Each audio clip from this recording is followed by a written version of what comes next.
Hi everyone! This is a test video that will be testing the quality of my camera, microphone, and performance overall, as well as introduce you to myself. I know that the quality of the camera, microphone, and background are terrible, but I'll be buying better equipment in the future when I have more money. I am extremely nervous as I have never made a video before, which is why I'm reading this script that I wrote, because I'll just brain fart and lapse into long, awkward periods of silence without. Now, introducing me. My name is Esther, I am 18 years old, and my MBTI assessment is INTP-A. I am here today to tell you a story that I made up myself, though it was inspired by a roleplay that I did with my sister, who wishes to remain anonymous for the present. It's a silly little family-friendly comedy called The Curse of the Mismatched Socks. The characters in it are based off of myself and a few of my siblings, but I replaced all of their names with fake ones. If you enjoy randomness, then this is for you. Now, without further ado, I give you The Curse of the Mismatched Socks. Once upon a time, in a small town in the middle of somewhere, there lived a large family in an adequately sized house.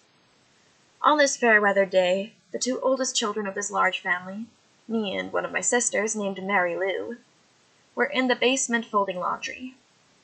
I had just finished up the last pair of socks when I heard heavy footsteps descending the stairs.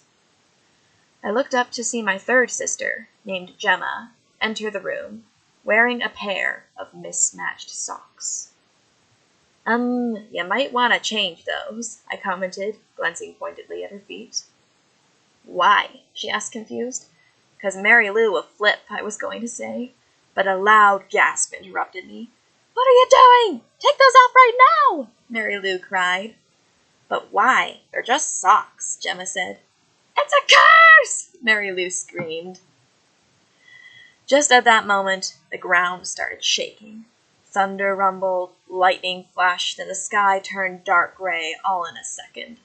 Then, just as suddenly as it had started, it stopped. What was that? Gemma asked, raising an eyebrow.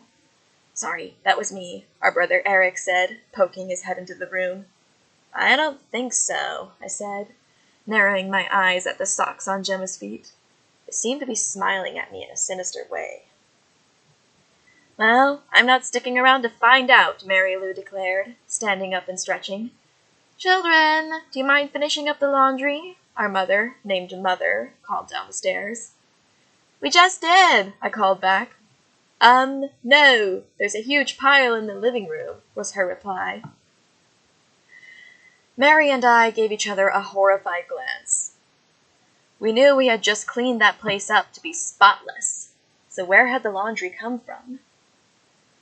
Probably the little kids just cleaned out their closets again, right? I asked Mary. She shook her head. I'm telling you, we're cursed, is all she said in reply. We both sighed and got to work, this time joined by Gemma and Eric. We washed, dried, ironed, just kidding, no we didn't, nobody irons anymore, folded, and finally put away the completed laundry. When we finally finished, I stood up, cracking my back with a groan. I'm gonna go to my bed and read now, I said, heading for the door that led upstairs. If anybody needs me, I'm not available, okay? I had just barely turned the knob when an avalanche of laundry pushed the door open and bowled me over. My siblings and I all screamed as we went under. The next 30 seconds were the longest I'd ever experienced as we fought for our lives against the current of hopefully not dirty laundry. At last, after a great deal of effort, I managed to swim up to the door and push it shut. We all lay where we were for a moment, gasping for breath. Kids, why is it taking so long? Please finish the laundry, Mother called again.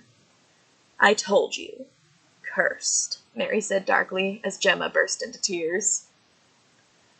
We ended up doing laundry nonstop for the rest of the day, not even getting a bathroom break. For hours we toiled, wishing for something other than our sweat and tears to quench our thirst. It was dark outside when the curse finally timed out. Thanking God, we all rushed upstairs for dinner as we were starving. That night, we were allowed to watch TV as a reward for all our hard work. We had just barely begun the movie of our choice when we heard a loud creaking sound behind us. Turning around, we saw the Ryer door slowly swinging open, and emerging from the shadows were a pair of mismatched socks. The end. Okay, that was the story. I hope you all enjoyed. I'll see you in the next video, hopefully, if this does well. I'm just gonna stop talking now. Bye!